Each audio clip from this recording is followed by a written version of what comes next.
శుభములు. ఆమేన్. మన తండ్రి అయిన దేవుని నుండి ప్రభు అయిన యేసుక్రీస్తు నుండి మీకు సమాధానమును, మనశ్శాంతియు, ఆరోగ్యమును, స్వస్థతయు నిత్యము కలుగును గాక. ఆమేన్. మీ సంతానపు వారు దీవించబడుదురు గాక. మీరు ఆర్థికంగా పైకొచ్చుదురు గాక, ఆత్మీయంగా పైకొచ్చుదురు గాక. మీ అక్కర్లను యేసు నామములో తీరిపోవును గాక. ఆమేన్. యేసు నామములో మీ గృహాలను డిస్టర్బ్ చేస్తున్న చీకటి ఆత్మని ఇప్పుడు యేసు నామములో విడిచిపెట్టి పోవును గాక. ఆమేన్. యేసు నామములో మీకు మనశ్శాంతి కలుగును గాక. ఆమేన్. హల్లెలూయా, హల్లెలూయా. సిద్ధంగా ఉన్నారండి? పరిశుద్ధ దేవుని వాక్యం వినడానికి. హల్లెలూయా. దేవుని వాక్యం మనల్ని బాగు చేసేది, దేవుని వాక్యం మనల్ని బలపరిచేది, దేవుని వాక్యం మనల్ని నిలబెట్టేది, దేవుని వాక్యం మనల్ని బ్రతికించేది. హల్లెలూయా. నా బాధలో ఇదే నాకు నెమ్మది కలిగించుచున్నది. ఏంటి నెమ్మది కలిగించేది అంటే దేవుని పరిశుద్ధ వాక్యము మన బాధలో మనకి నెమ్మది కలిగిస్తుంది, ఓదార్పు తీసుకొస్తుంది, ఆదరణ తీసుకొస్తుంది, ధైర్యం తీసుకొస్తుంది, ఇది నిలబెడుతుంది, అనేక మందికి చెప్పే జ్ఞానాన్ని ఇస్తుంది. దేవుని వాక్యము మనల్ని జ్ఞానులుగా చేస్తుంది. Praise the Lord. దేవుడు మిమ్మల్ని బహుగా దీవించును గాక. ఆమేన్. హల్లెలూయా. నేను ప్రార్థన చేస్తాను, నాతో కలిసి ఏకీభవించండి. మహోన్నతుడైన మా దేవా, మీ పరిశుద్ధ లేఖనాలతో మాట్లాడండి తండ్రి. మీ ప్రజలు, మీ పిల్లలు ప్రభా, మీ మాటలు వినడానికి వచ్చి ఉండగా ప్రభా తండ్రి, ఈ దినదాసులు నీకు జ్ఞాపకం చేసుకునండి. నా నోటికి నీకు బోరగా ఉండండి. మీ సిలువు చాటు నన్ను మరుగుపరచండి. ఏమి మాట్లాడబోతున్నావో ప్రభా మీ ప్రజలతో నీవు మాట్లాడండి. మీ ప్రజలకు అవసరమైన వాక్యముతో నీవు దేవా మాట్లాడండి తండ్రి. వాళ్ళని ఆదరించండి, వాళ్ళని ఆదుకునండి. మీ వాక్యం కింద వాళ్ళని బ్రతికించండి. యేసయ్యా, ఇంతవరకు నేను చేసిన ప్రార్థనలో తప్పులుంటే క్షమించండి. మీ రక్తంతో కడగండి. నజరేయుడైన యేసు నామములో అడుగుచున్నాను తండ్రి. ఆమేన్. హల్లెలూయా, హల్లెలూయా. ఈరోజు దేవుని వాక్య లేఖనం ఏంటంటే, దేవుని పిల్లలమైన మనము శోధించబడుచున్నామా? Praise the lord. ప్రియమైన దేవుని బిడ్డ, ఈరోజు నువ్వు శోధన గుండా వెళ్తున్నావా? ఈరోజు నువ్వు శోధించబడుచున్నావా? ఈరోజు నీ పరిస్థితులు నేను శోధించకుండా వెళ్తున్నట్టు అనిపిస్తున్నాయా? నేను శోధింపబడుతున్నాను అని నీకు అభిప్రాయం కలుగుతుందా? హల్లెలూయా. అయితే ఎందుకు వస్తుంది? దానికి పరిష్కారం ఏంటి మనం చూద్దాం. అసలు శోధన అంటే ఏంటో మనం చూద్దాం. Praise the Lord. శోధన అంటే టెంప్టేషన్ అని ఇంగ్లీష్లో అంటారు. శోధన అది దేవుడు చేసేది కాదు. శోధన ఎప్పుడు కూడా దేవుని యొద్ద నుంచి రాదు. శోధన అనేది అపవాది నుంచి వస్తుంది. శోధన అంటే ఏంటి అంటే మనకు ఒక విధమైన ఫోర్స్, ఒక విధమైన ఒత్తిడి మన మీద కలుగుతుంది. ఏమి చేయడానికి అంటే తప్పు చేయడానికి, ఒక పాపము చేయడానికి కలిగించే ఒత్తిడినే శోధన అంటారు. నిజమా? మంచి చేయడానికి కాదు, గుర్తుపెట్టుకోండి. మంచి చేయడానికి కాదు, ఒక తప్పు పని చేయడానికి, వాక్య విరోధంగా చేయడానికి, అంటే దేవుడు వద్దు అన్నదాన్ని చేయడానికి మనల్ని ప్రేరేపించే ఒక శక్తి, అనగా మనం ప్రేరేపించే ఒక అభిప్రాయం మనలో నుంచే వస్తుంది. అదే శోధన. ప్రజలా దీనికి మెయిన్ కారణం ఎవరంటే అపవాది. ప్రజలా అపవాది దేవుడితో ఉండడం ఆయనకి ఇష్టం లేదు. అపవాది పరలోకం నుంచి పడిపోయి ఉన్నాడు, పరలోక భాగ్యాన్ని కోల్పోయి ఉన్నాడు. ఒకప్పుడు లూసిఫర్గా ఉంటూ పరలోకమందు దేవుని యొక్క దగ్గర దేవుని సంతానం ఉన్న ఒక దూతమాట. అతను ఎప్పుడైతే యథార్థతను విడిచిపెట్టాడో, తన భక్తిని, తన పరిశుద్ధతను, తన యొక్క జ్ఞానాన్ని, దేవుడి యందు తనకు ఉండవలసిన విధేయతను ఎప్పుడైతే విడిచిపెట్టాడో అతనికి పరలోకంలో స్థానం లేకుండా అయిపోయింది. హల్లెలూయా. అయితే ఎప్పుడైతే పరలోకమందు అతనికి స్థానం లేకుండా అయిపోయిందో అతను ఒక చీకటి ఆత్మగా మారాడు. అతని పేరు సాతాను వచ్చింది. సాతాను అనగా అతను ఏమాత్రం మంచి ఉండదు, ఏమాత్రం చాలు ఉండదు, ఏమాత్రం కనికరం ఉండదు. అతనిలో పరిశుద్ధత ఉండదు, కానీ ఎంతసేపు కూడా పాపం ఉంటుంది. పాపం అంటే ఏంటి అంటే దేవుడి వాక్యాన్ని ఆజ్ఞ అతిక్రమమే పాపం. ప్రజల ఆజ్ఞ అంటే ఏంటి? ఎవరిచ్చింది అంటే దేవుడిచ్చిన ఆజ్ఞ అతిక్రమించడమే పాపం. అతిక్రమించడం అంటే లోపడకపోవడం, మనం వెళ్ళకపోవడం. ప్రజల అయితే ఈ పాపము దేవునికి మానవునికి ఏం చేస్తుందండి? దూరం చేస్తుంది. అంటే దేవుడి నుంచి మనం వెడగొట్టే శక్తి దేనికి ఉంది అంటే అది ఒక పాపానికే ఉంది. హల్లెలూయా. మన పేదరికం దేవునికి మనం దూరం చేయలేము. గుర్తుపెట్టుకోండి, మన అజ్ఞానం దేవుడికి మనం దూరం చేయలేదు. ప్రపంచంలో ఏది కూడా ప్రభుకి మనల్ని దూరం చేయలేదు. కానీ ఒకే ఒకటి చేయగలుగుతుంది, అది పాపము. అసలు ఈ పాపము దూరం చేయగలుగుతుంది కాబట్టి అపవాది దీన్ని ఎంచుకున్నాడు. అపవాది యొక్క మెయిన్ లక్షణం ఏంటంటే, అతని మెయిన్ తలంపు ఏంటంటే, నేను దేవుడికి దూరం అయ్యాను, దేవుని పరలోకానికి దూరం అయ్యాను, కాబట్టి నాకు పరలోకంలోకి ఏమాత్రం కూడా ఛాన్స్ లేదు, అర్హత లేదు, నివాసం చేయడానికి కానీ, ఉండడానికి కానీ, రేపు పొద్దున వెళ్ళడానికి కానీ. పరలోకానికి నాకు స్థానం లేదు, స్థలం లేదు, అది నిత్యము నాకు కోల్పోయాను. కాబట్టి సర్వోన్నతుడైన దేవుడు తన పోలికలో మానవులు అనగా తన పిల్లలను చేసుకున్నారు. వీరికి దేవుడిచ్చిన మాట ఏంటంటే, నేను వీరికి దేవుడిని ఉండను, వారు నాకు ప్రజలై ఉంటారు. దేవుని కాపురము మానవులతో ఉంటుంది, అది సదాకాలం ఉంటుంది.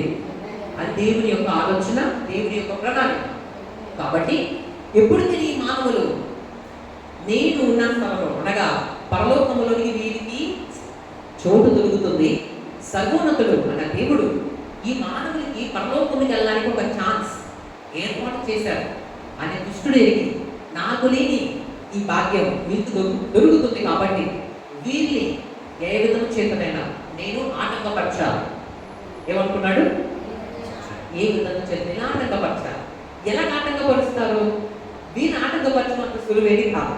ఎందుకంటే అనుకునింది దేవుడు కాబట్టి, మనకి పరలోకం ఇవ్వాలని నిర్ణయించుకున్నది సృష్టికర్తన దేవుడు కాబట్టి, దేవుడిని ఎదిరించలేక, దేవుడిని తో జయించలేక అపవాది ఏం చేశాడంటే, దేవుడితో నేను అలాగే యుద్ధం చేయలేను, కానీ ఈ మానవులు అంటే ఆయన పిల్లలతో నేను యుద్ధం చేయగలను, వాళ్ళని ఆటంకపరచగలను, నాకు లేని పరలోకం మీకు లభిస్తుంది కాబట్టి వీరిని నేను ఏ విధంగా చేతనైనా సరే వీళ్ళు ఏం చేయాలి? ఆటంకపరచాలి. అది ఎలా సాధ్యమవుతుంది? ఒక పేదరికంతో సాధ్యం కాదు, ఒక అజ్ఞానంతో సాధ్యం కాదు, ఇక దేనితో సాధ్యం కాదు, అనగా ఒక పాపముతోనేది సాధ్యమవుతుంది. ఎందుకంటే దేవుడికి తెలియక పాపము చేసే అపవాది పరలోకం నుంచి కిందకు వచ్చాడు. సో సాతాను అనుకున్నాడు, నేను దేని బట్టి పరలోకాన్ని కోల్పోయాను అంటే పాపాన్ని బట్టి కోల్పోయాను, కాబట్టి ఈ మానవులు కూడా దేవునికి దూరం అయ్యి పరలోకాన్ని కోల్పోవాలంటే నేను చేసిన తప్పే అనగా పాపమే వీరితో చేయించాలి అని ఒక కంగణం పట్టుకున్నాడు, తీర్మానం తీసుకున్నాడు. దానికోసం రోజు ప్రయత్నం చేస్తున్నాడు, కష్టపడుతున్నాడు. ప్రజలా ఏం చేయడానికి? అతను వెళ్ళలేని లోకము అంటే పరలోకానికి వెళ్ళకుండా మనం ఆపాలనేది అపవాది యొక్క కోరిక. సో ఏం చేశారంటే, మనలను పాపంలోకి నెట్టాలి అని తీర్మానం తీసుకుని, పాపంలోకి నెట్టాలి అంటే అది సులువైన పని అయితే కాదు కాబట్టి దాన్ని నెట్టడానికి శోధన అని ఒక క్రియను వాడుకుంటున్నారు. శోధన ప్రజల ఈ శోధన ఒక ఆయుధంలో సాతాను వాడుతూ మనుషులందరి మీద కూడా అది ప్రయత్నం చేస్తున్నారు. శోధన ద్వారా ఒక మానవుడిని పాపంలోకి నెట్టుతున్నారు. తద్వారా ఏమవుతుందంటే మనిషి దేవునికి దూరం అవుతాడు ఆత్మీయంగా. ప్రజల పాపం చేసినప్పుడు ఏమవుతుందంటే మనం బ్రతికే ఉంటాడు మనిషి, కానీ ఆత్మీయంగా తెచ్చుకోవాలి. ఆత్మీయంగా తెచ్చుకోవడం అనగా దేవుడితో ఉన్న ఆ బంధం ఏమైపోతుందంటే తెగిపోతుంది, కట్ అయిపోతుంది. ప్రజల అంటే దేవుడితో ఉన్న బంధం ఎప్పుడైతే మనిషికి కట్ అయిపోతుందో మనిషి పరలోకానికి కూడా దూరం అయిపోతాడు. హల్లెలూయా. ఒకవేళ అతను దేవునికి కట్ అయిపోయిన అంటే దేవునికి దూరం అయిపోయిన సమయం మరణిస్తే అతను పరలోకంకి వెళ్ళకుండా అయిపోతాడు. అయితే దేవునికి ఎప్పుడు మనిషి దూరం అవుతాడంటే పాపం చేసినప్పుడు దూరం అవుతాడు. తద్వారా సాతాను ఏం చేశాడంటే ఈ పాపము బలంగా పనిచేస్తుంది కాబట్టి మనిషిని పాపంలోకి నెట్టాలి అంటే వారిని నేను శోధించాలని తీర్మానం తీసుకున్నాడు. అందుకే అపవాదైన సాతానుకు ఒక పేరు ఉంది, శోధకుడు అని. అందుకే మనం శోధించబడుచున్నప్పుడు దేవుడు నన్ను శోధించుచున్నాడని మనము అనకూడదు. దేవుడు మనల్ని శోధించేవాడు కాదు. శోధన అంటే ఏం మీకు తెలిసింది కదా? శోధన అంటే ఒక దేవునికి అయిష్టమైనది చేయడానికి వచ్చే ప్రేరేపణే శోధన. అంటే ఒక తప్పు చేయాలి అని ఇచ్చే ప్రేరేపణ ఏమంటారు? శోధన. అందుకే చూడగా ఇది ఒకవేళ ఒక వ్యక్తికి బాగా మందు అలవాటు అనుకోండి ప్రజలు, అతనికి ఎంతసేపు తాగాలి అని ఒక ప్రేరేపణ వస్తుంది ప్రజలు. అది ఎక్కడి నుంచి వస్తుందంటే అపవాదిస్తున్నాడు, ప్రేరేపిస్తున్నాడు. ఎందుకు? అతను తాగిస్తే ఆ వాక్యం విరోధంగా వెళ్తాడు, దేవుడికి ఉన్న రిలేషన్ కట్ అవుతుంది. అలాగ నెమ్మది ఒకసారి కట్ అవుతే అతన్ని పట్టుకొని దుష్టుడు ఒక మార్గంలో నెమ్మదిగా తీసుకెళ్ళడానికి అపవాది తన శాయశక్తులు పనిచేస్తాడు. కానీ ఎప్పుడైతే మనిషి యేసయ్య దగ్గరకు వచ్చి పాపాలు ఒప్పుకుని మరి ప్రభుతో కనెక్ట్ అవుతాడేమో అని అపవాదికి ఎంతో భయం. అందుకే మనం ప్రార్థన చేసినప్పుడు కానీ పాపాలు ఒప్పుకున్నప్పుడు కానీ అపవాదికి ఎంతో భయం. ఎందుకంటే మళ్ళీ మనం దేవుడికి ఏమైపోతాం, దగ్గర అయిపోతామని. అందుకే అపవాది ఏం చేస్తాడంటే ముందు శోధిస్తాడు, శోధించిన తర్వాత పాపములకు నెత్తాడు, నెత్తిన తర్వాత ఆ పాపములతో కొనసాగడానికి ప్రయత్నం చేస్తాడు. అంటే మనం కొనసాగే విధంగా మనకు అవకాశం కల్పిస్తాడు, మనుషులను తీసుకొస్తాడు, ఇంకా ఒత్తిడి పెంచుతాడు, మన చుట్టూ పరిస్థితులను మార్చుతాడు, మన ఇంట్లో బలహీనలు ఉంటే వాళ్ళని వాడుకుంటాడు మనకు విరోధంగా. హల్లెలూయా. మనకు శత్రువులను తీసుకుని వస్తాడు, పరిస్థితులు కఠినంగా అయ్యే విధంగా చేస్తాడు. అన్ని విధాలుగా మనల్ని బాధ పెట్టడానికి అపవాది పూర్తిగా ప్రయత్నం చేస్తాడు. హల్లెలూయా. ఈ విధంగా శోధనను అపవాది వాడుకుంటాడు.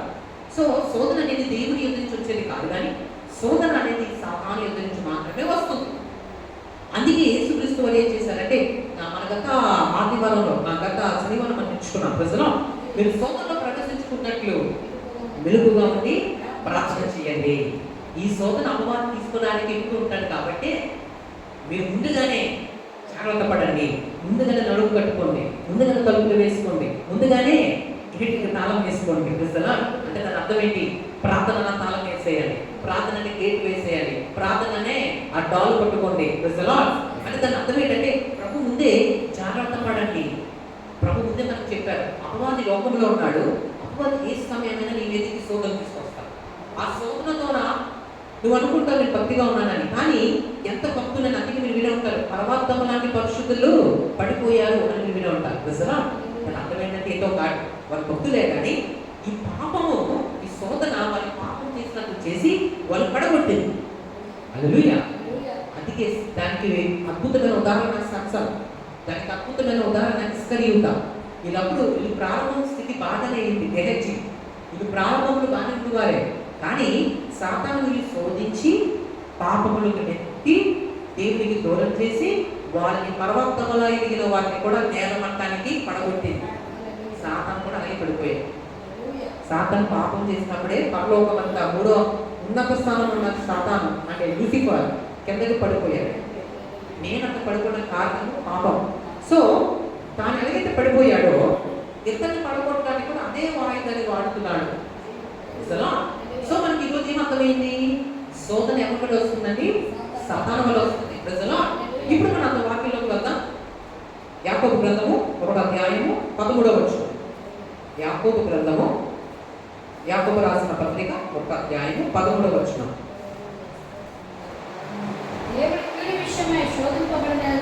దేవుడు కీడు విషయమై శోధింపబడనేరడు, ఆయన ఎవరిని శోధింపడు గనుక, ఎవడైనా శోధింపబడినప్పుడు నేను దేవుని చేత శోధింపబడుచున్నానని. చూసారా ఏమనుకోవడంట? నేను శోధింపబడుతున్నాను. ఒకవేళ మనకి శోధన వస్తుంది అనుకోండి, అంటే ఇది తప్పు చేయాలనే ఆలోచన రాదు. ఈ ఆలోచన నాకు దేవుడు ఇస్తున్నాను అని అనుకోవడం. హల్లెలూయా. మనం చాలా ఆలోచించాలి. దేవుడు ఎప్పుడు కూడా మంచి చేయడానికి ఆలోచన ఇస్తారు, కానీ కీడు చేయడానికి ఆలోచన ఇవ్వడు. దేవుడు ఎప్పుడు కూడా వాక్యానుసారంగా ముందుకు వెళ్ళడానికి ప్రేరేపణిస్తారు, కానీ వాక్య విరోధంగా వెళ్ళడానికి ప్రేరేపణివ్వడు. ఒకవేళ వాక్య విరోధంగా మనకు ప్రేరేపణ ఒకవేళ వస్తుంది అంటే దాని అర్థం ఏంటో తెలుసా? సాతాను పనిచేస్తున్నాడు. మీరు అనుకోవచ్చు, మేము దేవుడి పిల్లలు కదా, సాతాను మనలోకి రాడేమో అని. లేదు, కొన్నిసార్లు వస్తాడు, కొన్నిసార్లు మన దగ్గరికి వస్తాడు కొన్నిసార్లు, కానీ మనం జాగ్రత్తగా ఉండాలి. హల్లెలూయా. ఎందుకంటే పేతురులోకి వచ్చాడు. పేతురు మీకు తెలుసు, శిష్యుల్లోనే అద్భుతమైన శిష్యుడు పేతురు.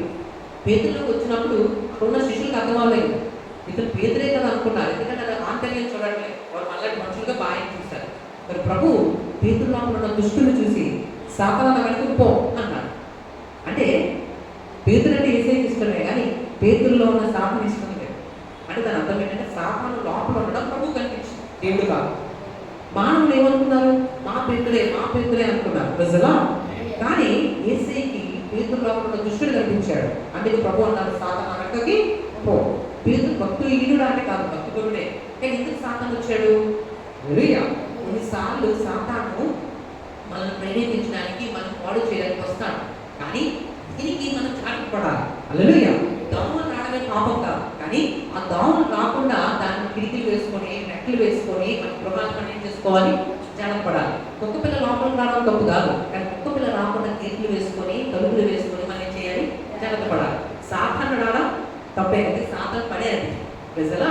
అయితే సాతాను వచ్చినంత మాత్రం మనం భయపడ అవసరం లేదు, కానీ వాడు రాకుండా మనం ముందే జాగ్రత్త పడాలి. అదే ప్రార్థన. అది రాకుండా ఉంటే మనం ఏం చేయాలండి? ప్రేయర్ చేసుకోవాలి. అంటే ఏంటి? శోధనలు ప్రవేశించుకున్నట్లు వెలుగుగా ఉండి ప్రార్థన చేయాలంటే ఏమని? ప్రభా, రాబోయే శోధనలో నన్ను తప్పించు అని మనం ముందే ప్రార్థన చేసుకుని రోజు రెడీగా ఉంటే ఈ రోజు చేసే ప్రార్థన రేపు వచ్చే శోధన నుంచి మనం తప్పిస్తుంది. ఈ విధవ చేత హల్లెలూయా, ఈ విధవ చేత మనం దేవుని చిత్తాన్ని సులువుగా చేయడానికి మనకి సహాయం అవుతుంది. తప్పించి మనం దేవుని వెలుగున్నప్పుడు మన బదులుగా దేవుడు తన దూతలు పంపిస్తారు. అది మనకి సపోర్ట్ చేస్తాయి. హల్లెలూయా. అంటే ఆయన సహాయం అడిగినప్పుడు ఇప్పుడు మనం ప్రార్థన చేయలేదు అనుకోండి, మన సొంత శక్తితో వెళ్తున్నాం. అప్పుడు ఏమవుతుందంటే అపవాది మనకంటే బలవంతుడు కాబట్టి మనల్ని సులువుగా ఓడిస్తారు. మనం అనుకుంటూ జయిస్తామంటే నెమ్మదిగా మనల్ని పతనం చేస్తారు.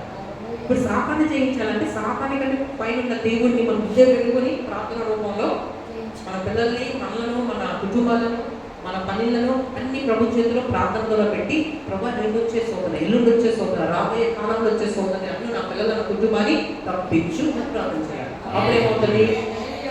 అప్పుడేమవుతుంది?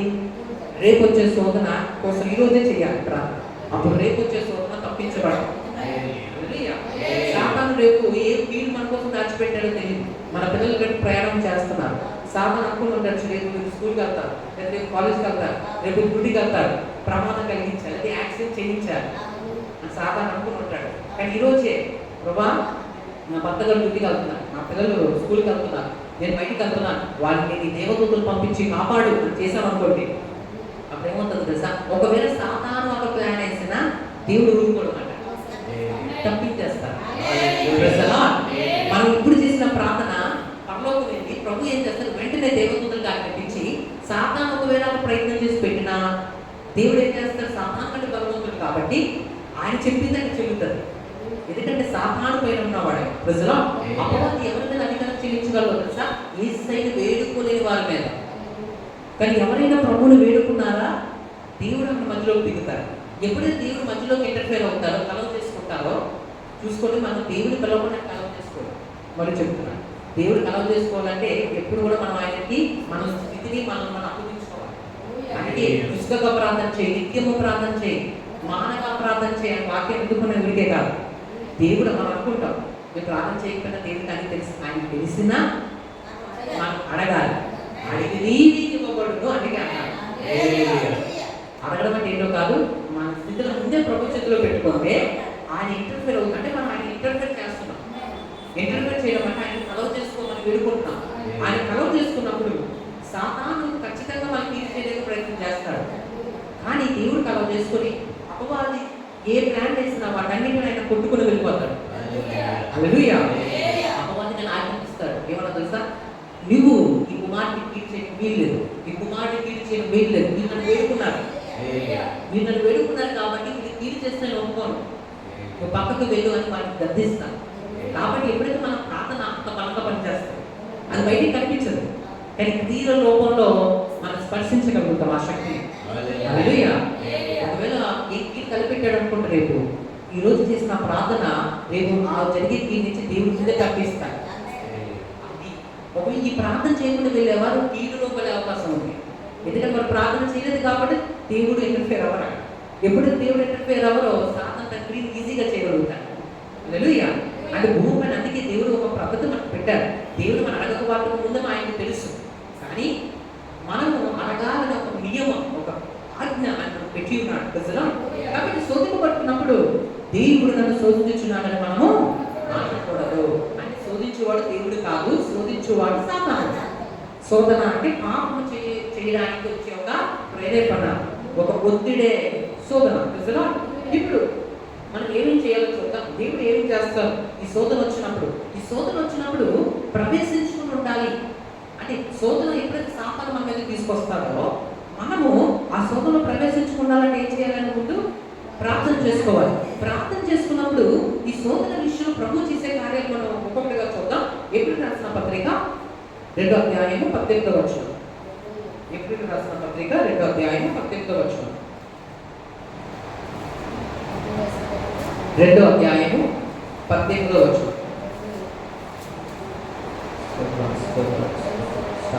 తాను శోధింపబడి శ్రమ పొందెను అవును. కనుక కనుక శోధింపబడి వారికి సహాయం చేయగలవాడై ఉన్నాడు. హల్లెలూయా, హల్లెలూయా. హల్లెలూయా. హల్లెలూయా. ఇప్పుడు ప్రభు వాక్యం ఎంత స్పష్టంగా మీరు చదువుతున్నారు కదా. ఇక్కడ ఏమని రాస్తుంది మీరు చూడండి.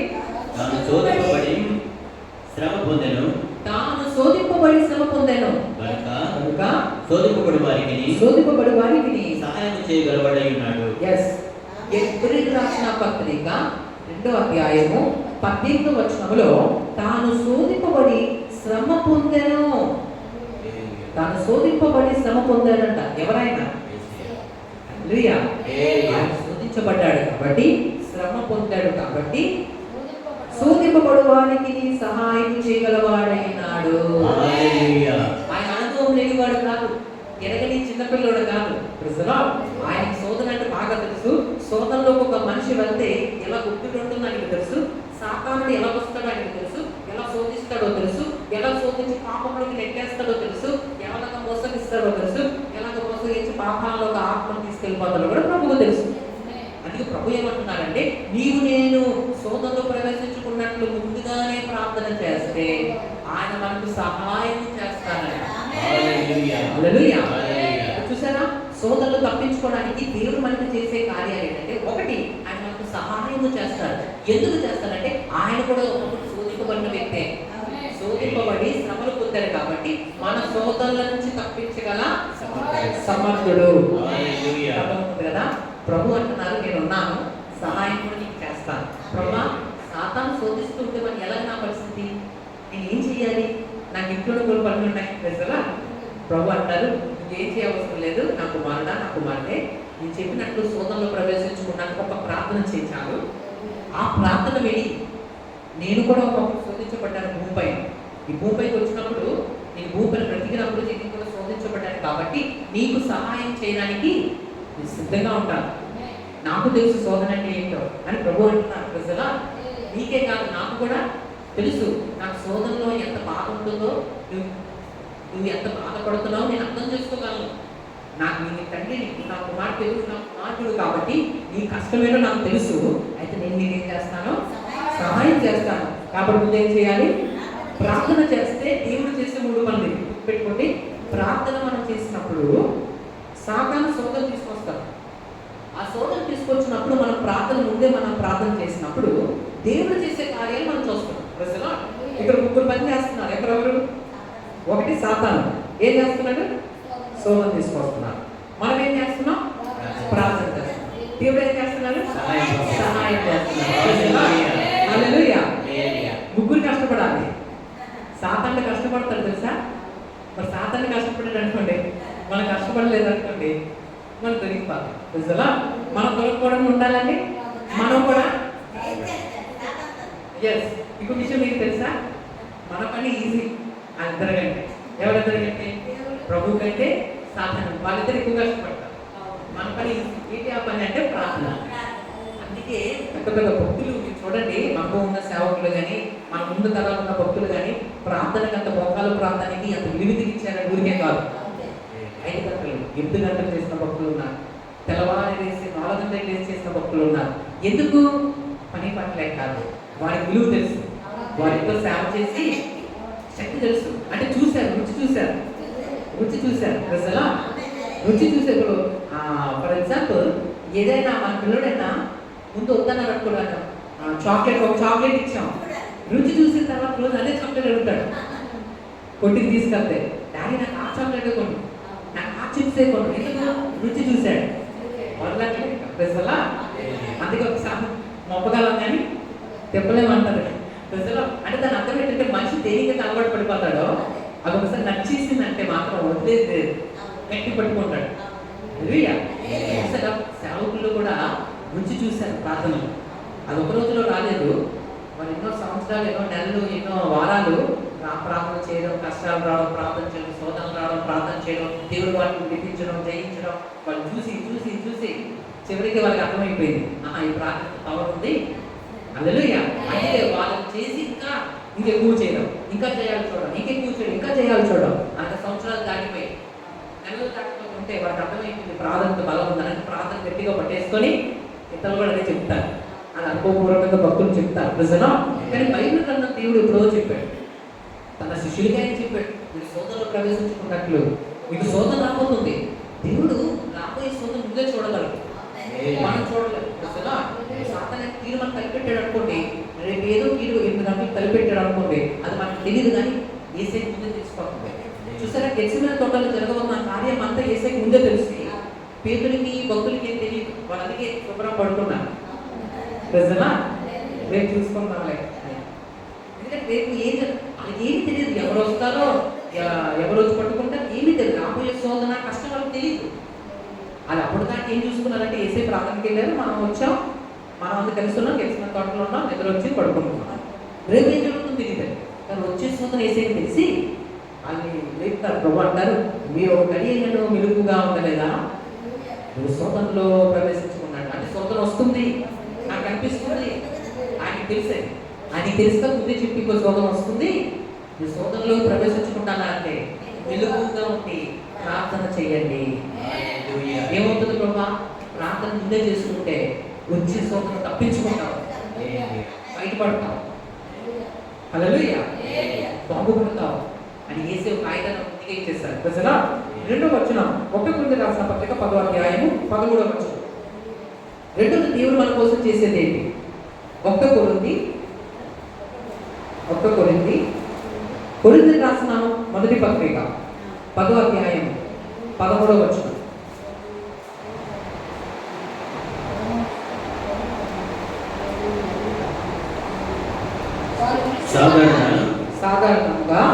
సాధారణంగా మనుషులకు కలుగు శోధన తప్ప ఏదియూ మీకు సంభవింపలేదు. దేవుడు నమ్మదగిన వాడు, మీరు సహింపగలిగినంత కంటే ఎక్కువగా ఆయన మిమ్మును శోధింపబడనీయడు. అంతేకాదు సహింపగలుగుటకు ఆయన శోధనతో కూడా తప్పించుకున్న మార్గమును కలుగజేయును. హల్లెలూయా. అర్థమవుతుంది కదా ఏమంటారు చెప్పారు, మీరు సహింపలేనిది, మీకు బహు కష్టమైనది, మీ శక్తికి మించింది, ఇక నేను తట్టుకోలేకపోతున్నా, అలాంటిది దేవుడు అంటే మన దగ్గరికి రానివ్వడంట. అంటే దాని అర్థం ఏంటి? శోధన రాకముందు ఆయనకి కనిపిస్తుంది, వచ్చిన తర్వాత ఆయనకి కనిపిస్తుంది, దాని యొక్క అది మనం మోయగలమో లేదు కూడా ఆయనకి తెలిసిపోతుంది, దాన్ని తప్పించుకోవడం ఆయనకి తెలుసు. ఈ విషయం చూడండి, దేవుడికి 3 తెలుసు. ఏంటి? శోధన రాకముందే ఆయనకు వస్తుందని తెలుసు, అది ఎలాంటిదో తెలుసు. 3వదేమో దాన్ని అన్ని చాలా బయటపడాలో కూడా ఆయనకు తెలుసు. అందుకని ఆయన ఏమంటున్నారంటే ఏమి చేయాలి అంటే మనము ఒకే ఒకటి చేయాలి, ప్రార్థన.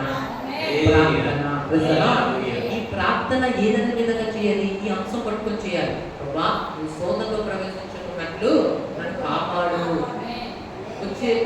వచ్చే వారంలో లేదా వచ్చే నెలలో, వచ్చే సంవత్సరం, రేపు అన్న రోజున ఆ కీడు నుంచి తప్పించు, ఆ ప్రమాదం నుంచి తప్పించు. హల్లెలూయా. ఎప్పుడో చూసుకుందాం అనుకుంటారు మనం, ఏదో యాక్సిడెంట్ అయితే అప్పుడు ప్రార్థన కాదు, దేవదూతలు ముందే చేయాలి. ప్రభా, నేను ప్రయాణం వెళ్తున్నా, లేదా రేపు హాస్పిటల్కి వెళ్తున్నా, లేదా రేపు ఇంటికి వెళ్తున్నా, రేపు స్కూల్కి వెళ్తున్నా, రేపు కాలేజీకి వెళ్తున్నా, నా పిల్లలు వెళ్తున్నా, నా భార్య వెళ్తున్నా, భర్త వెళ్తున్నా, నేను వెళ్తున్నా, కాపాడు ప్రభా, రక్షించు ప్రభా. అంటే శోధన అనేది ఏ గురించి రావచ్చు, చాలా విధాలు ఉంటాయి. అదే ముందే ఒక ప్రార్థన మనం చేసి పెడితే, అంటే రిక్వెస్ట్ పంపిస్తే, అప్లికేషన్ పెడితే దేవుడు ముందుగానే దానిని వచ్చే శోధన చూసి దాన్ని అక్కడికక్కడ ఆయన ఆపేస్తాడు. హల్లెలూయా. అదే వాక్యం ఉంటుంది, నీ పంటను కూడా చేయించేట పొడుగులను నేను గద్దించేదను. అంటే మీకు విరోధంగా పనిచేయడానికి సాతాను దురాత్మలకు ఆర్డర్ ఇస్తాడు. ఇగో ఆ కుమార్తె రేపు అక్కడికి వెళ్తుంది, ఆ కుమారుడు రేపు అక్కడికి వెళ్తాడు, ఆ కుమారుడు చేయబోతున్నాడు, ఆ కుమార్తె చేయబోతుంది, వాళ్ళని అడ్డగించాలి, వాళ్ళ ప్రయత్నాలను ఆపండి, లేదా వాళ్ళు జాబ్ ప్రయత్నం చేస్తున్నారు, సక్సెస్ అవ్వకుండా చేయండి, ఎగ్జామ్స్ రాస్తున్నారు, దాన్ని ఫెయిల్ అయినట్లు చేయండి, వాళ్ళు ఏదో వస్తువు తీసుకుంటారు, ఎవరో దొంగిలించినట్లు చేయండి, వారు బైక్ మీద వెళ్తున్నారు, బైక్ స్కిప్ అయినట్లు చేయండి. హల్లెలూయా. లేకపోతే ఎవరో ఒకడు భక్తిహీనుడు వచ్చి వాళ్ళని ఢీకొట్టినట్లు చేయాలి, వాడు పడిపోయినట్లు చేయాలి. హల్లెలూయా. సాతానుడు తన కింద ఉన్న దురాత్మలకి చేస్తాడండి? ఆర్డర్స్ ఇస్తాడు. సాతాను ఒకటే కాదు, సాతానికి దురాత్మలు ఉన్నాయి, అవి లెక్కలేనంత ఉన్నాయి. వాటికి డ్యూటీస్ పెడతాడు సూపర్వైజర్ కింద. ప్రజలా వీళ్ళు పెడుతూ ఉంటాడు. అయితే ఆ చీకటి ఆత్మలు ఏం చేస్తాయంటే మన కంటికి కనిపించకుండానే మన చుట్టూ తిరుగుతూ సాతానికి ఏది వాడికి ఆర్డర్స్ ఇచ్చాడో అవి చేయడానికి ప్రయత్నం చేస్తాయి. అలాంటి సమయాన మనము మన సొంత శక్తి, మనకి అవి కనిపించవు, పోరాడదామంటే మన సొంత శక్తిలో పోరాడినా ఆ విధంగా ఆత్మకి శరీరం కంటే ఎక్కువ బలం ఉంటుంది. ఇప్పుడు మనం కంటికి కనిపించే మనిషి అనుకోండి, నాకు దూరంగా ఉందన్నాను, దురాత్మ మనకు కనిపించవు కాబట్టి దగ్గరికి వచ్చేంత వరకు కనిపించవు, దగ్గరికి వచ్చినా కనిపించవు, కానీ చేయవలసిన పనులన్నీ చేసుకునేవారు. కాబట్టి కనిపించిన ఆత్మతో మనం ఎలా పోరాడతాం? మనం పోరాడలేము. ఒకవేళ అది వచ్చిన తెలిసినా వాటిని ఎదిరించే బలము మనలో లేదు. దీనికి సొల్యూషన్ ఏంటి అంటే వాటిని చూడగలిగిన దేవుడికే వాటిని అప్పచెప్పాలి. ఆయన చేతిలో ప్రార్థన ద్వారా మన క్రియలను మనల్ని పెట్టుకున్నప్పుడు ఆయన కూడా పరిశుద్ధాత్మ దేవుడు, ఆయన కూడా ఆత్మ కాబట్టి వాటిని ముందే పరిస్థితి ఆయన గద్దిస్తారు. నీ పంటను కూడా చేయడం పురుగులను నేను గద్దించదను. నోట్లో శక్తి ఉంది. వెలుగు కలగమని పలికితేనే వెలుగైపోయినప్పుడు చీకటి ఆత్మలుగా నా కుమారుని విడిచిపో అంటే అవి విడిచిపోతాయి. అయితే ఆయన గద్దించాలంటే ముందు నీ ప్రార్థన పైకి వెళ్ళిపో. ప్రార్థన పైకి వెళ్తేనే దేవుడి కింద వస్తాయి. అందుకే ప్రార్థన ఎప్పుడు నిర్లక్ష్యం చేయవు. చాలా మంది క్రైస్తవ జీవితంలో ఈ రోజుల్లో కూడా చాలా మంది ప్రార్థన చీపుగా చూస్తూ నిర్లక్ష్యం చేయడం వల్లే తమ జీవితంలో చాలా దీన్ని కొలుపుతూ సాతానికి ఈజీగా దొరికిపోతున్నారు. ఈజీగా సాతాను సూచించేస్తున్నాడు, కష్టపడిపోతున్నాడు, శ్రమలో పడైపోతున్నారు. ప్రజలు కాబట్టి ప్రార్థన నిర్లక్ష్యం చేయకుండా లాస్ట్ వచనం చెప్పి ముగిస్తానండి. యాకోబు గ్రంథము 1వ అధ్యాయము 12వ వచనం. యాకోబు గ్రంథము 1వ అధ్యాయము 12వ వచనం. దురాశ గర్భములు ధరించి అది కాదు, 12వ వచనం చదవండి. 1వ అధ్యాయము 12వ వచనం. శోధన సహించువాడు ధన్యుడు, అతడు శోధనకు నిలిచిన వాడే. ప్రభు తను ప్రేమించు వారికి ఏంటంటే వాగ్దానం చేసిన ప్రభు ఇంకోటి కూడా చెప్పారు. మూడోది, నా కుమారుడు శోధించబడినప్పుడు నీకు జీవ కిరీటాన్ని ప్రభా. ఏంటి జీవితం అని అనుకుంటాం. నేనేమో బ్రతుకుతున్నా, సాతానేమో నన్ను శోధిస్తున్నాడు, సాతాన్ నేనేమీ ఆగలేదు, ఆయన నన్ను వచ్చి శోధిస్తున్నాడు, నేనేమో జయించలేకపోతున్నా, నా పరిస్థితి ఏంటంటే ప్రభు అంటారు, అది దాని వెనకాల ఉందని నీకు ఆశీర్వాదం ఉంది, జీవ కిరీటాన్ని ఇస్తాను. అంటే ఇవన్నీ కూడా దేవుడు చేసే కార్యాలు మన కోసం. ముందు ఏం చేస్తాడంటారు దేవుడు? ఒకటేమో సాతాను శోధిస్తాడు, మనమేమో ప్రార్థన చేయాలి, దేవుడు ఏం చేస్తారు? సహాయం చేస్తారు. ఒకటి. రెండోది, మనం భరించలేని సహించలేని దానికంటే ఎక్కువగా మన దానికి రాలేదు అంటే సాతాన్ని ఆయన గద్దిస్తాడు. ఇక రాకు, ఎక్కువ రాకు, దూరం ఉండు. వాళ్ళని ప్రార్థన చేశారు, రిక్వెస్ట్ పెట్టారు, నేను వాళ్ళ పక్షాన్ని, ఎందుకంటే వాళ్ళని వేడుకున్నాను కాబట్టి నేను వాళ్ళ పక్షాన్ని పనిచేస్తాను. వాళ్ళని అడిగారు కానీ జవాబిస్తాను. హల్లెలూయా. ఇప్పుడు మనం ప్రభా నీవే నాకు సహాయం చేయని అడిగామనుకోండి, ఆయన వచ్చి ఏం చేస్తారు? మన ముందు నిలబడతారు. సాతాను ఎంత వచ్చినా ఆయన చూసి వెళ్ళిపోవాలి. హల్లెలూయా. అంటే ఆయన ప్రశ్న అడ్డుపడుతూ ఉంటాడు, మనం సాతాన్ని అడ్డగిస్తూ ఉంటాడు. జాగ్రత్త, నా పిల్లల మీద తుప్పుకోను, నువ్వు నన్ను చూసుకో, నన్ను గట్టిగా నా పిల్లలు నాకు ప్రార్థన చేశారు అని సాతాను మన మధ్యకి వస్తుంటే మనం ప్రార్థన చేసినప్పుడు సాతానికి మనకి మధ్య దేవుడు నిలబడిపోతారు. ఎక్కడ జరిగిందో తెలుసా? ఇజ్రాయేల్ కాలంలో జరిగింది. అగ్ని స్తంభం రూపంలో ఆయన మరో సైన్యానికి, ఇజ్రాయేల్ సైన్యానికి మంచి నిలబడిపోతారు. హల్లెలూయా. నిర్గమకాండం చదవండి, చాలా అద్భుతంగా ఉంటుంది. ఇజ్రాయేల్ ఏమో భయపడిపోతుంటారు, ఫరో వాళ్ళని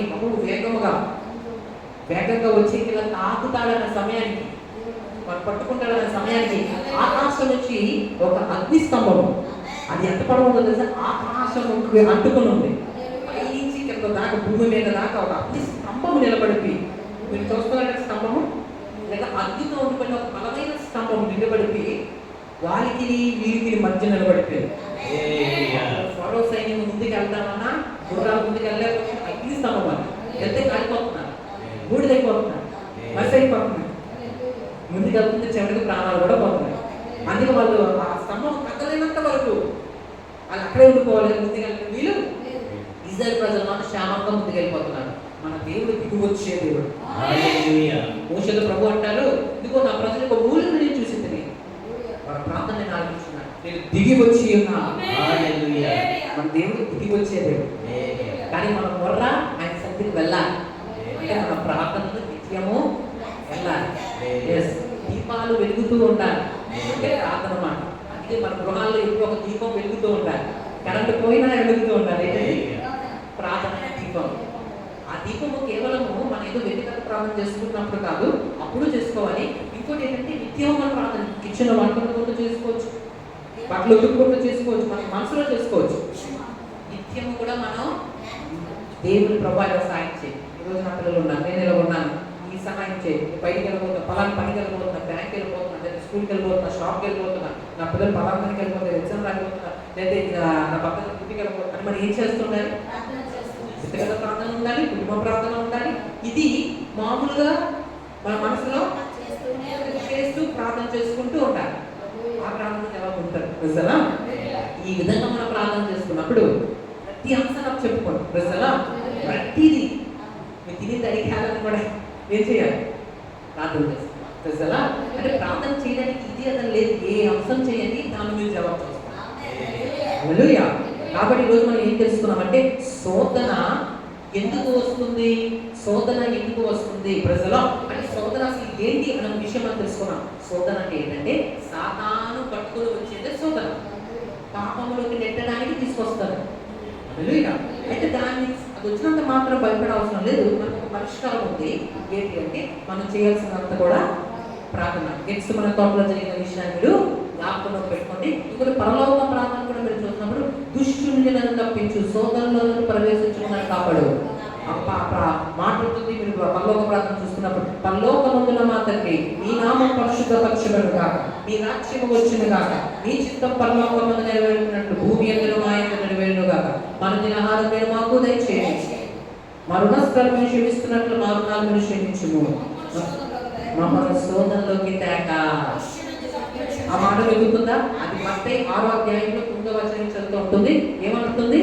మమ్మల్ని శోధనలోకి తేక అంటే దాని అర్థమేంటి?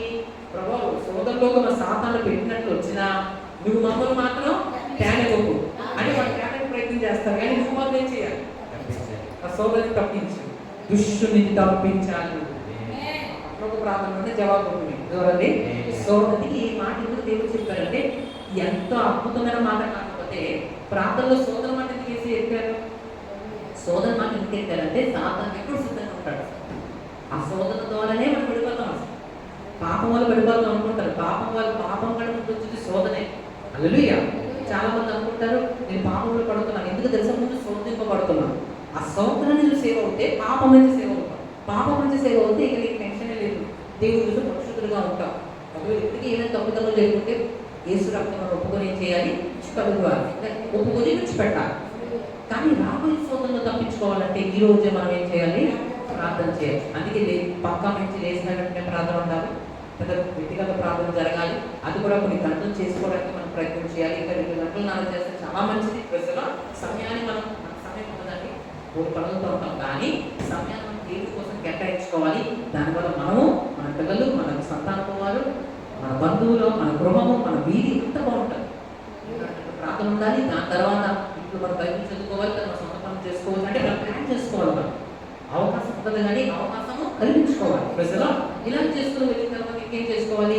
కుటుంబ సమేత ప్రార్థన ఉండాలి. అంటే కొత్తగా ఇంటికి వెళ్ళారు, పిల్లలకి పక్కకి బయటికి వెళ్ళారు అనుకుంటే అందరూ వచ్చిన తర్వాత కలిసి కుటుంబ సమేతంగా కుటుంబంలో ఉన్న అవసరాలు పెట్టి ప్రార్థన చేయాలి. బాబు కోసం, పాప కోసం, భర్తగారి కోసం, మన కోసం, అన్ని అంశాలు ఏదో ఒకటి అన్ని ప్రార్థన చేయాలి. ప్రజలు వాళ్ళ 1 గంట 2 గంటలు మీ ఇష్టం చేసుకోవచ్చు. దాంట్లో పడుకునే ముందు కూడా ఏం చేసుకోవాలి? పక్క మీద ఒక చిన్న ప్రార్థన.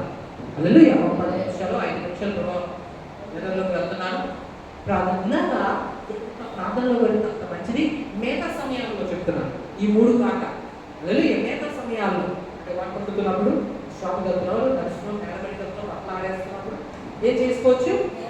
మనసులో ప్రార్థన చేసుకోవచ్చు. ప్రభా ఇలా సాయం చేయాలి, నడిపించుకోవాలి, ఇలా ఉన్నా అలా ఉన్నా. మనం ఏం లేదు, ఏం చేయొచ్చు? నోటితో మాట్లాడుతూ మన పని చేయొచ్చు, స్తుతించవచ్చు, ప్రార్థన చేసుకోవచ్చు, స్తుతించవచ్చు, ప్రార్థన చేసుకోవచ్చు. ప్రజలా ఈ విధంగా మీరు చేసి చూడండి. దేవుని సన్నిధి మీతో ఉంటుంది. దేవుని యొక్క అగ్ని ఖర్చు మీ చుట్టూ వేయబడుతుంది. సాతాను ఎంత శోధించాలన్నా తక్కువే. ఇప్పుడు చూసుకొని ప్రార్థన చేసిన శోధనలు వస్తున్నాయంటే చాలా తక్కువ అని అర్థం. ఎన్నో శోధనలు మీరు తప్పించేసుకున్నారని అర్థం. ప్రజలా అంటే ఏదో 100 శోధనలు శోధిస్తే ఏదో రెండో కూడా మీ మీదకి వస్తాయి. ప్రార్థన పూర్వకంగా ఉంటాయి.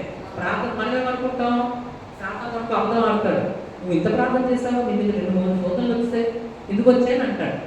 అప్పుడు సాతాను ప్రశ్నిస్తాడు, నువ్వు ముందే చెప్పాలి సాతానా నేను ప్రార్థన చేస్తున్నాను కాబట్టి 2-3 వచ్చాయి, నేను ప్రార్థన చేయకపోతే ఏ 100 వచ్చినా 1000 వచ్చినా నేను సేవ్ అయిపోయాను, నా దేవుడు కూడా నాకు తెలుసు, ఇక పొమ్మని చేస్తున్నాము అని కనిపించాను. సాతాను ఇలా మర్చిపోకుండా అలా పట్టేస్తాడు. హల్లెలూయా. ఆలోచనలోకి వస్తాడు. ఒక మనిషి మాట్లాడుతున్నట్లు మనలో నుంచే మాట్లాడతాడు. సాతాను పట్టేసుకుని వస్తే మనం కడపట్టుకునే చేస్తాం తర్వాత. కాబట్టి పట్టేసుకుని రాడు, నేను మీకు కనిపిస్తున్నట్లు కనిపించాను. అలా వస్తే నానే రానివ్వు, అలా రాడు. ఎలా వస్తాడో తెలుసా, వస్తున్నాడని కూడా నేను పక్కకు వచ్చి అయితే ఎలా గ్రహించానంటే మనలో నుంచి వచ్చే ఆలోచనను బట్టి, ఆ తలంపును బట్టి అవి వాక్య విరోధంగా ఉన్నాయి, పాపం చేయమని ప్రేరేపిస్తున్నాయి, మళ్ళీ డిస్టర్బ్ చేస్తున్నాయి, కృతజ్ఞిస్తున్నాయి, వాక్య విరోధం, దేవుడు చెప్పలేని చెప్పుకోరుతున్నాయి, దేవుడికి విరోధంగా ఉంటున్నాయి అంటే దృష్టి తెచ్చాడు. అయితే చేస్తున్నాము నన్ను విడిచిపెట్టుకోమని గద్దిస్తున్నాను, ఈ ఆలోచనలను విడిచిపెట్టుకోమని చేస్తున్నాములో గద్దిస్తున్నాను. భయం వచ్చినందుకు ఏం చెప్పాలి, భయమా విడిచిపో చేస్తున్నాము అని చెప్పాలి. అలా చెప్పినప్పుడు ఆ భయం ఎలా పోతుందంటే దాన్ని తీసుకొచ్చిన సాతాను పోయాడు అనుకోండి, ఆ సాతానుతో వచ్చిన భయం కూడా ఏమవుతుందో అంటూ పోతుంది. కాబట్టి ఈరోజు మనం ఏం తెలుసుకున్నాం, శోధన యొక్క వివరణ మనం తెలుసుకున్నాం. శోధన అనేది క్రైస్తవ జీవితం ఇచ్చే ఉంటుందండి.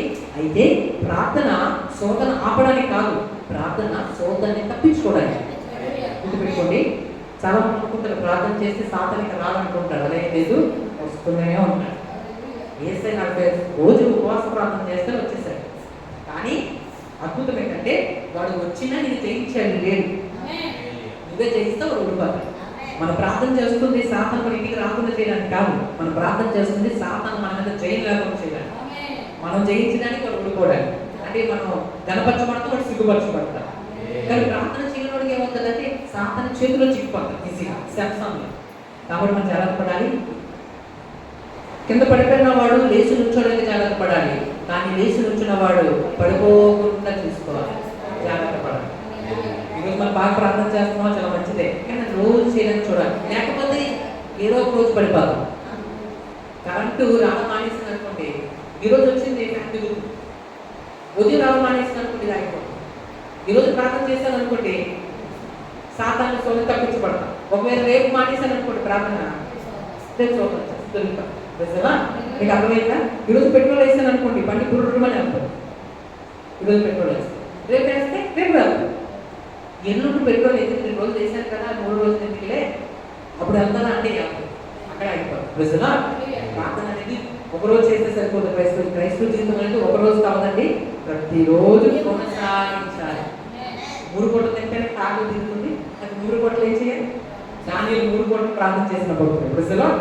కాబట్టి ప్రార్థన చేయడానికి కూడా మీరు చిన్న ప్రార్థన చేసుకుని, ప్రభు నాకు శక్తి నీకు ఎక్కువగా ప్రార్థన చేసుకోవడానికి కృప నాకు దయచేయండి. ప్రజలు ఇచ్చిన వాటిని దేవుడు మన వీటిల్లో దీవించుకుందాక. చూద్దామా, ప్రార్థన చేస్తాం.